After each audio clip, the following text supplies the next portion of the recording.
You'll be surprised at the amount of Christians or people in general that don't know about the earthly kingdom of Christ that will be set up on the earth and ruled by Jesus Christ himself for 1,000 years. In this video, I want to give you a complete breakdown of what this earthly kingdom is all about.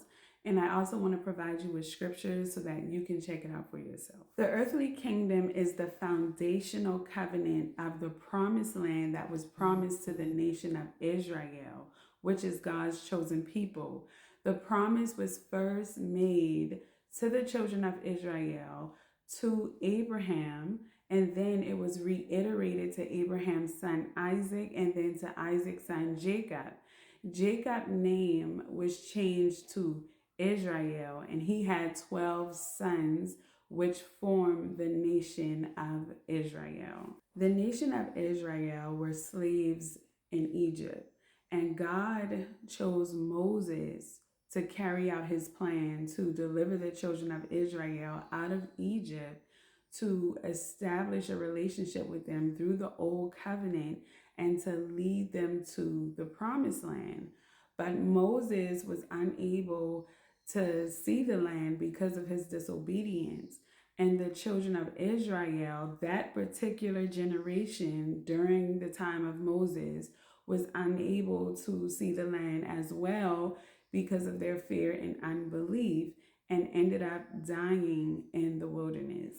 After Moses died, Joshua was then chosen by God to fulfill Moses' position of leading the children of Israel to the promised land. Now, Joshua was successful at conquering the land, but he failed to conquer all the land.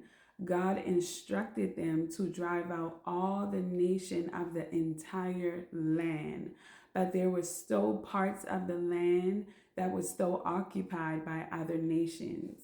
Joshua became very old and ended up dying before the rest of the land could be conquered. So after Joshua died, God assigned judges over the nation of Israel to help govern them. But the nation of Israel would not hearken unto the judges.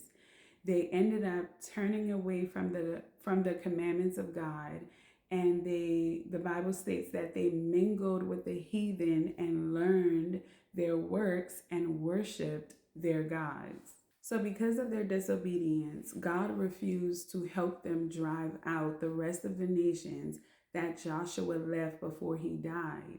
So in result of their disobedience and God's refusal to help, the nation of Israel became oppressed and ruled by these other nations. Throughout the book of Deuteronomy, and there's also a passage in Leviticus where God is warning the children of Israel that if they bow and worship idols, false gods, they will be scattered all over the world, and their land will become desolate and a waste. And that is exactly what happened. The scattering of the Israelites began when the Assyrians conquered 10 of the tribes and took them into captivity and scattered them across their empire. So now let's talk about the restoration of the land. God spoke through several of his prophets, promising that this land will be restored to the nation of Israel. Remember, God made a promise to the forefathers, Abraham, Isaac, and Jacob, that this land will be for their seed. And when God makes a promise, you best believe he's going to see it all the way through. The nation of Israel was also promised a king from the seed of David, who will sit on David's throne as king over Israel, and not only rule in Jerusalem, but rule the whole earth as king. This is the millennial reign of Jesus Christ. And the restoration of the promised land to the nation of Israel does not happen until the millennial reign of Christ on earth. Now, it's important to know that the millennial reign of Christ, the restoration of the land, will not happen until Israel, the nation of Israel, goes through wrath. There was 7 years of wrath that was prophesied against the nation of Israel because of their constant rejection.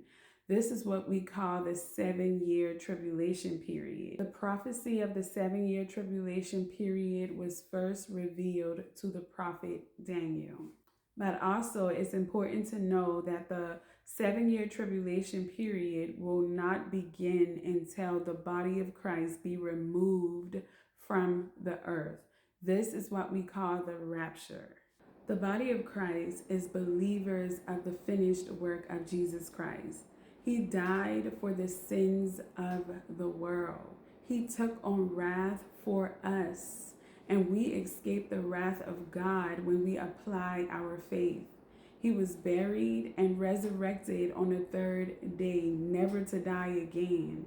And because of that, we have eternal salvation. Glory be to God.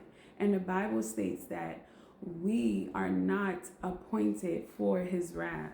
After the 7 year tribulation period, Jesus Christ will be returning to earth for his second coming to make war against the devil and all who rejected him.